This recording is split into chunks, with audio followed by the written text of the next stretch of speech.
이번 1181화의 첫 번째 주요 장면은 이무와 로키의 대결입니다. 이번 1181화는 다른 부가적인 전개를 과감히 생략한 채 이무와 로키의 1대1 정면 승부에 거의 모든 분량을 할애하는 파격적인 구성을 보여줬습니다.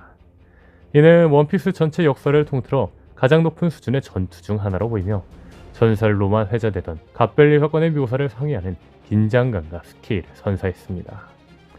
또한 이번 화에서 가장 인상적인 점은 로키가 단순히 이무의 강함을 돋보이게 하는 전투력 측정 위에 그치지 않았다는 사실입니다. 로키는 이미 군코, 샴록과의 처절한 사투를 거치며 심각한 부상을 입은 만신창이 상태였습니다. 그럼에도 불구하고 그는 이무의 파괴적인 공격을 온몸으로 버텨내며 거인족 특유의 강인한 생명력과 긍지를 보여주었습니다. 특히 놀라운 점은 동물계 능력자들의 비장의 카드인 인수형을 개방하지 않았음에도 불구하고 세계의 정점에 서 있는 이무를 상대로 이 정도의 저력을 발휘했다는 것입니다.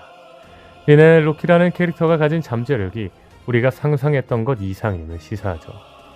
다만 로키의 활약이 눈부셨음에도 불구하고 이무는 자신이 왜 이 세계의 지배자인지를 단 한 번의 교전으로 증명했습니다. 분명한 건 로키의 공격은 과거 전설적인 해적들인 록스디 치백, 골디로저, 흰수염 등 세계관 최강자들을 연상시켰습니다.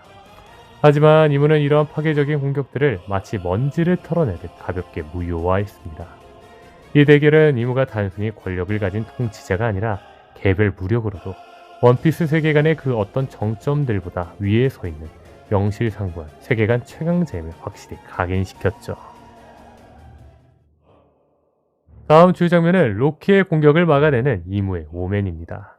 이무가 구사하는 오맨은 단순한 물리적 타격을 넘어 공격과 방어 모두에서 완벽한 유연성을 보여주었습니다. 상황에 따라 거대한 방패가 되어 공격을 완벽히 차단하기도 하고 순식간에 치명적인 무기로 형상화되어 적을 압박합니다. 이러한 유연함과 다재다능함은 이무가 전장의 모든 물리적 법칙을 손에 쥐고 흔들고 있음을 보여줍니다.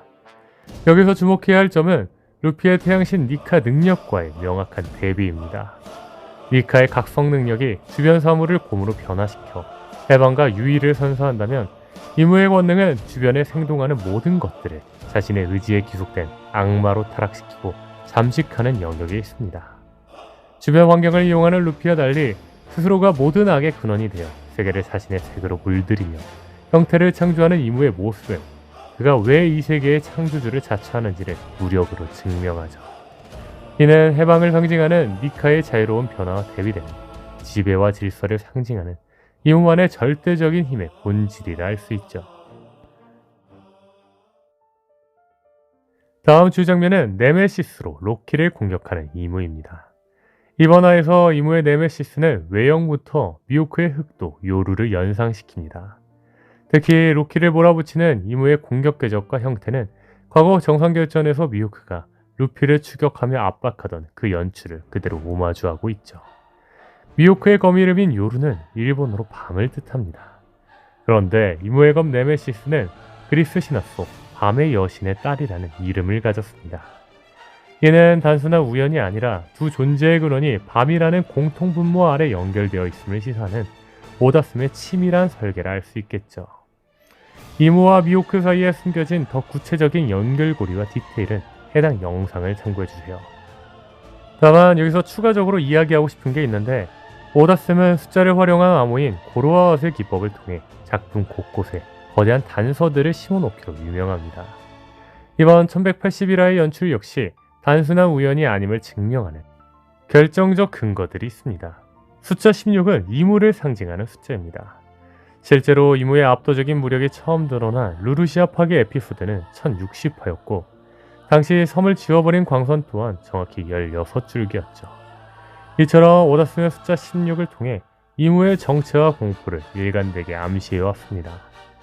그렇다면 주목할 건 루피를 상징하는 숫자는 고문을 뜻하는 56이라는 겁니다. 여기서 재미있는 건 561화의 제목은 바로 루피 대 미호크인데 561은 루피와 이무의 상징 숫자가 절묘하게 교차하는 회차라는 겁니다.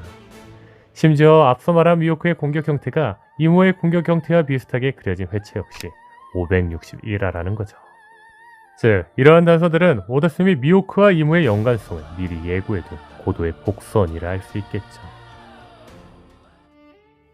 다음 주의 장면은 조이보이를 떠올리는 이무입니다. 이무는 로키에게 집이야말로 옳은 것이라며 설교하며 말합니다. 이 세계의 진정한 행복은 지배 안에서만 가능한 것이다. 그때 조이보이를 떠올리며 소리치죠. 그렇지 않나 조이보이?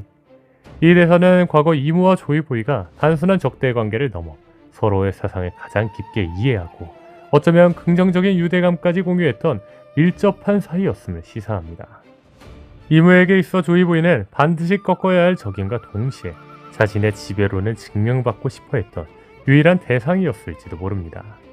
결국 두 사람의 결별은 진정한 행복이 지배로부터 오는가 아니면 해방으로부터 오는가라는 본질적인 가치관의 차이에서 비롯되었음을 알 수 있습니다. 현재 이무의 사상과 정반대 지점에 서 있는 것이 바로 골디 로저와 몽키 디 루피입니다. 그들이 공유하는 지배 같은 건 안 해. 이 바다에서 가장 자유로운 녀석이 해적왕이다라는 철학은 조이보이가 가졌던 해방의 전사로서의 의지를 그대로 계승합니다. 이들에게 바다는 정복의 대상이 아니라 만끽해야 할 자유의 공간입니다. 이는 질서와 통제를 통해 평화를 유지하려는 이무의 방식까지 결코 섞일 수 없는 물과 기름 같은 신념입니다. 반면 이무의 지배로는 역사 속에서 록스리 지배가 마샬디 티치라는 인물들을 통해 변주되어 나타납니다. 지배를 통한 세계의 왕을 꿈꾸는 이들의 야망은 방식만 다를 뿐 힘에 의한 질서를 추구한다는 점에서 이무의 궤적과 맞닿아 있습니다. 루피가 조이보이의 자유를 계승한다면 티치는 이무가 가진 지배의 속성을 해적이라는 틀 안에서 가장 극단적으로 표출하는 인물이라 볼 수 있습니다. 벨그레드 편에서 베가펑크는 전 세계를 향한 방송을 통해 충격적인 사실을 전했습니다. 공백의 100년에 일어난 거대한 전쟁은 조이보이의 고대 왕국과 훗날 세계 정부를 수립하게 되는 20개 왕국의 연합군 사이에서 벌어진 사상 초유의 격돌이었습니다. 그리고 그 20인의 왕들 중에는 바로 네로나 가문의 이무성이 존재하고 있었죠. 이 전쟁에서 주목해야 할 점은 베가펑크에 의하면 이것이 단순히 착한 편과 나쁜 편이 싸운 선악의 구도가 아니었다는 사실입니다. 결국 원피스의 역사는 조이보이, 로저, 루피로 이어지는 해방의 물결과 이무, 지배, 티치로 이어지는 지배의 사실이 끊임없이 충돌해온 거대한 평행이론의 기록입니다. 즉, 이 전쟁의 본질은 누가 더 악한가가 아니라 어떠한 세계가 인류를 더 행복하게 만들 것인가라는 근원적인 이념의 격돌이었던 거죠. 이처럼 이무와 조이보이의 대립이 단순한 선악의 구도를 넘어 가치관의 격돌이었다면 우리는 그 근원적인 차이가 어디에서 시작되었는지 주목해야 합니다. 그 실마리는 구름이 넘어 머나먼 과거의 기억을 간직한 달의 유적에서 찾아볼 수 있습니다. 하네섬 에피소드 당시 에넬이 도달했던 달의 유적, 페어리버스의 벽화는 충격적인 진실을 암시합니다. 벽화 속 고대달 민족은 현대 세계 정부조차 감히 흉내내지 못할 고도의 기술력을 보유하고 있었습니다. 베가펑크가 언급한 고대의 무한동력, 과거의 불이나 전 세계를 위협하는 고대 병기들이 사실은 지구의 산물이 아닌 달의 과학력을 기반으로 탄생했을 가능성이 매우 높다는 것입니다. 벽화에 따르면 자원 부족으로 인해 청해로 내려온 달민족들은 지상에 새로운 문명을 전파했습니다. 그렇다면 여기서 생각해볼 건 앞선 조이보이와 이무의 사상적 차이가 왜 참혹한 전쟁으로 번졌을까입니다. 그 도화선은 조이보이가 추진했던 거대한 계획에 있었던 걸로 보입니다. 조이보이는 고대 병기와 달의 과학력을 동원해 레드라인을 파괴하고 전 세계를 가로막는 바다의 벽을 허물어 올블루를 실현하려 했을 가능성이 큽니다.